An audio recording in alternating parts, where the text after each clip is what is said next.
बिहार। तुम गुटखा कब से खाते हो? 1-2 महीना से।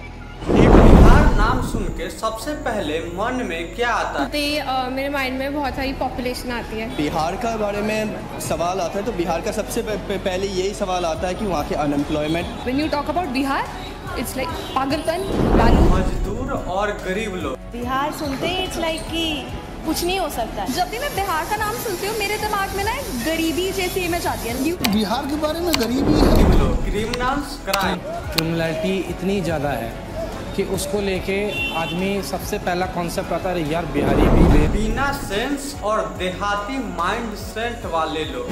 Bihar is quite under developed, बहुत अंडर डेवलप्ड है। वहाँ पे क्लीनलीनेस की बहुत जरूरी है, मोर देन दिल्ली। या फिर पिछड़ा हुआ राज्य। पिछड़ा राज्य है, कोई तरक्की नहीं हुई है। बिहार के लोगों को ज्यादातर वायलेंस के रूप में देखा जाता है, लेकिन हमारा बिहार शुरुआत से ऐसा नहीं था। बिहार के इतिहास बहुत ही रिच और ग्लोरियस था। अगर हम अपना बिहार के इतिहास को देखें तो बिहार एक सेंटर माना जाता था शिक्षा और संस्कृति के लिए। बिहार का भी महान साम्राज्य था। साउथ बिहार में स्थित मगध साम्राज्य एक महान साम्राज्यों में से एक था। आर्यभट्ट एक महान गणितज्ञ जिन्होंने जीरो का आविष्कार किया, वो भी बिहार से ही आते थे। गौतम बुद्ध जिनको ज्ञान की प्राप्ति बिहार के बोध गया में ही हुआ था। पूरे दुनिया में सबसे पहला यूनिवर्सिटी जिसे नालंदा यूनिवर्सिटी कहा जाता है वो भी बिहार में ही स्थित है। नालंदा यूनिवर्सिटी में 10,000 स्टूडेंट और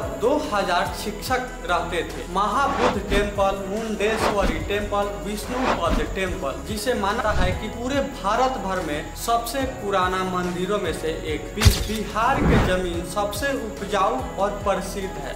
आज भी बिहार के मखाना और लीची प्रोडक्शन के मामले में बिहार नंबर 1 पे आता है। लेकिन अभी का बिहार पहले के बिहार से बिल्कुल भी अलग है। आज के समय में जो बिहार का कंडीशन है उस पर ना ही कोई बात करना चाहता है और ना ही कोई नेता इसको सुधारना चाहता है। इसमें बहुत सारा कारण है जो आज बिहार को गाली समझने से लेकर बिहार को सबसे ज्यादा गंध फैलाने वाला राज्य बना देता है। इस वीडियो से कुछ लोगों को बुरा लग सकता है, लेकिन इस वीडियो को मैं प्रूफ के आधार पे बना रहा हूँ। अपने मन से मैं कुछ नहीं बोल रहा और बुरा मानने के भी जरूरत नहीं है। हमारे अंदर कुछ कमियां हैं और हमारे नेता, हमारे राजनेता के अंदर बहुत सारा कमियां हैं जिसको सुधारने की जरूरत है, ना कि बुरा मानने की। इंडिया में साक्षरता दर है 74%, जिसमें 82% मेल है और 65% फीमेल है। अगर हम इंडिया में सबसे अधिक साक्षरता दर यानी सबसे अधिक पढ़े लिखे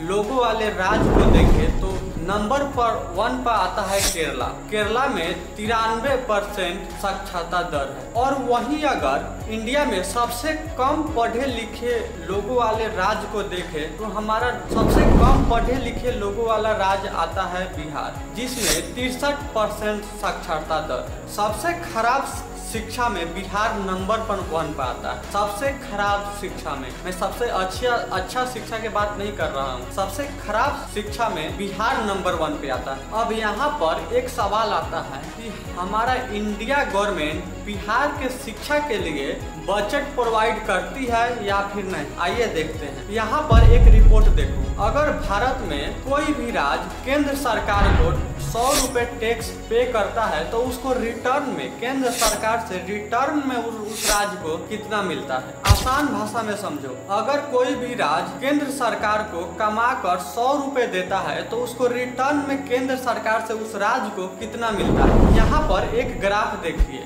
इस ग्राफ में महाराष्ट्र सबसे पीछे है। मतलब महाराष्ट्र अगर केंद्र सरकार को 100 रुपए देता है तो उसको रिटर्न में केंद्र सरकार से महाराष्ट्र को सिर्फ 7 रुपए ही मिलता है। लेकिन महाराष्ट्र फिर भी पूरे ऑल ओवर इंडिया में सबसे ज्यादा टैक्स पे करता है महाराष्ट्र। लेकिन फिर भी महाराष्ट्र पूरे इंडिया में सबसे ज्यादा टैक्स पे करने वाला राज्य में से एक। और वहीं एक तरफ हमारा बिहार सबसे कम केंद्र सरकार को टैक्स पे करता है। वहीं हमारा बिहार अगर केंद्र सरकार को 100 रुपए कमा कर देता है तो रिटर्न में हमारे बिहार को 9 से 22 रुपए मिलता है। एक तरफ महाराष्ट्र जो कि 100 रुपए केंद्र सरकार को देता है, तो उसको रिटर्न में मिलता है सिर्फ 7 रुपए। फिर भी महाराष्ट्र टैक्स पे करने में सबसे नंबर 1 पे है। और वही एक तरफ हमारा बिहार केंद्र सरकार को सिर्फ 100 रुपए देता है और रिटर्न में मिलता है 922 रुपए। फिर भी हमारा बिहार टैक्स पे करने में सबसे कम, सबसे पीछे आता है। हमारे बिहार के विकास के लिए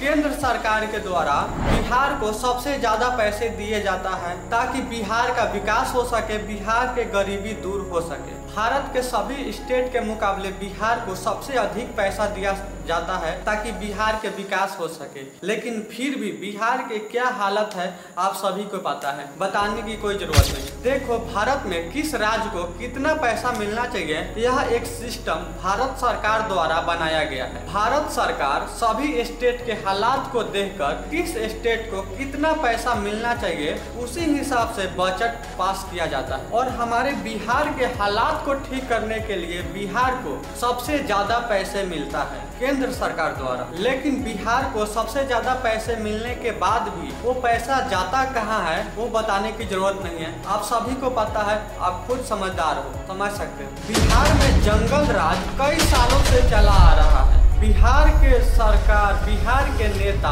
सिर्फ वोट मांगते समय ही बाहर निकलते हैं और इलेक्शन जीत जाते हैं तो बिहार के जो शिक्षा के लिए पैसा मिलता है उस पैसे को फिर दोबारा बाहर निकलने नहीं देते हैं। बिहार में जो टोटल बजट होता है उसमें से 19% सिर्फ बिहार के शिक्षा सुधारने के लिए अलॉट किया जाता है। लेकिन फिर भी बिहार में शिक्षा के नाम पर बच्चों को गुटखा खाना सिखाया जाता है, दिन दहाड़े गोलियां मारना सिखाया जाता है और चोरियां करना सिखाया जाता है। यहाँ तक कि बच्चों को पढ़ाने के लिए स्कूल में टीचर भी नहीं होते हैं और जो टीचर होते हैं वो भी फर्जी टीचर होते हैं। अब ये मत बोल देना कि बिहार से ही सबसे ज़्यादा IAS ऑफिसर और IPS ऑफिसर निकलते हैं। भाई निकलेंगे, क्योंकि बिहार में ना ही कोई इंडस्ट्री है, ना ही कोई प्राइवेट कंपनी है और ना ही कोई IT हब है और ना ही कोई कॉर्पोरेट ऑफिस है और ना ही कोई अपॉर्चुनिटी है। डॉक्टर और इंजीनियर बनने के लिए सबसे अच्छा कॉलेज और यूनिवर्सिटी होना चाहिए। लेकिन हमारे यहाँ बिहार में स्कूल और कॉलेज के दीवारों पर विचार होना चाहिए तो वहाँ पे गुटखा की रंगोली बना होता है। इसलिए बिहार के मेहनती स्टूडेंट के लिए दूसरा कोई रास्ता ही नहीं बचता। एक तो सरकारी नौकरी के पीछे भागो और नहीं तो जंगल राज का हिस्सा बन जाओ। इसी कारण से बिहार गरीबी का हब बनता जा रहा है और बिहार को गरीबी का इमेज बनाने का कारण सिर्फ शिक्षा नहीं है। जब बिहार में इलेक्शन होता है तो बिहार के लोग विकास के नाम पर वोट नहीं देते, बिहार के लोग वोट देते हैं जाति और धर्म के नाम पर। और बिहार के लोग ये भी नहीं देखते कि जिसको हम वोट दे के मंत्री या फिर नेता बना रहे हैं उसको पढ़ना लिखना भी आता है या नहीं। और बिहार में जाति और धर्म के नाम पर वोटिंग करना सालों से चला आ रहा है और ऐसी बहुत सारे कारण है जिससे बिहार में विकास का ग्राफ ऊपर जाना चाहिए तो नीचे आता जा रहा है और गरीबी और बढ़ रहा है। बिहार में टूटा हुआ पुल और हाईवे, खराब रोड, खराब पानी का व्यवस्था, खराब बिजली का व्यवस्था, खराब पब्लिक ट्रांसपोर्ट। बिहार में विकास के नाम पर सिर्फ गंदगी ही गंदगी है और ये सब बहुत ही बेसिक सी चीजें हैं जिसको अगर बिहार सरकार चाहे तो बहुत ही आराम से सुधार कर सकती है। लेकिन कोई चाहता ही नहीं है इसको सॉल्व करना, इसको सुधारना और बिहार के विकास करना। बस एक ही बात दिमाग में बैठ चुका है कि हम बिहार के इतिहास बहुत ही सुंदर था, लेकिन ये नहीं सोचते कि जब हम इतिहास बनेंगे तो विकास के नाम पर क्या दिखाएंगे। हेल्थ केयर और पब्लिक सर्विस हर स्टेट में अच्छा होना चाहिए, लेकिन अभी तक का सबसे खराब डॉक्टर और पेशेंट का रेशियो होता है वो है हमारे बिहार में। गवर्नमेंट हॉस्पिटल में इंफ्रास्ट्रक्चर के तो बात ही छोड़ दो, पेशेंट को इलाज करने के लिए अच्छे डॉक्टर तक नहीं है, ना ही अच्छे स्टाफ है, ना ही नर्स है और अच्छा बेड तक भी नहीं है। शायद इन्हीं सभी कारणों के वजह से बिहार के लिए यह बोला जाता है कि एक बिहारी 100 बीमारी। यहाँ पर एक बात तो आपको मानना होगा कि बिहार के लोग मेहनती बहुत होते हैं। कंस्ट्रक्शन के कामों के लिए या फिर सरकारी कामों कामों के लिए। मान लो किसी फैक्ट्री में 15,000 के महीने पर 12 घंटा काम करना हो, मजदूरी वाला काम करना हो, इन सभी में बिहार के ही लोग ज्यादातर दिखते हैं। जो काम वहाँ के लोकल 700 रुपए में करते हैं, वहीं बिहार के लोग 400 और 500 रुपए में काम करने लगते हैं। ऐसी कारणों से लोकल को बिहारियों के लिए नफरत फैलने लगता है। आ गया बिहारी हमारा काम छीनने, ऐसा बोलकर बिहारियों को जलील किया जाता है। बिहार में चाइल्ड लेबरिंग बहुत ही बड़ी समस्या है। बिहार में 1 मिलियन से अधिक चाइल्ड लेबर है, जिसकी एज 6 साल से 14 साल के बीच में, और इसी कारण से उनकी शादी बहुत ही जल्दी करा दी जाती है। और जनसंख्या हमारे बिहार के विकास को रोकने का मुख्य कारण में से है। और चाइल्ड लेबरिंग एक क्राइम है, और बिहार में लॉ का तो कोई वैल्यू ही नहीं है। चाहे कोई भी लॉ हो, बिहार में ज्यादा चलता नहीं है। इसी कारण से बिहार में खुलेआम क्राइम होता रहता है। स्टार्टिंग में मैं कहा था कि बिहार एक ऐसा स्टेट है जहां पर खेती बहुत ही अच्छे से किया जा सकता है, और बिहार में 75% से भी अधिक लोग खेती पर निर्भर है, खेती करते हैं। फिर भी बिहार के किसानों के लिए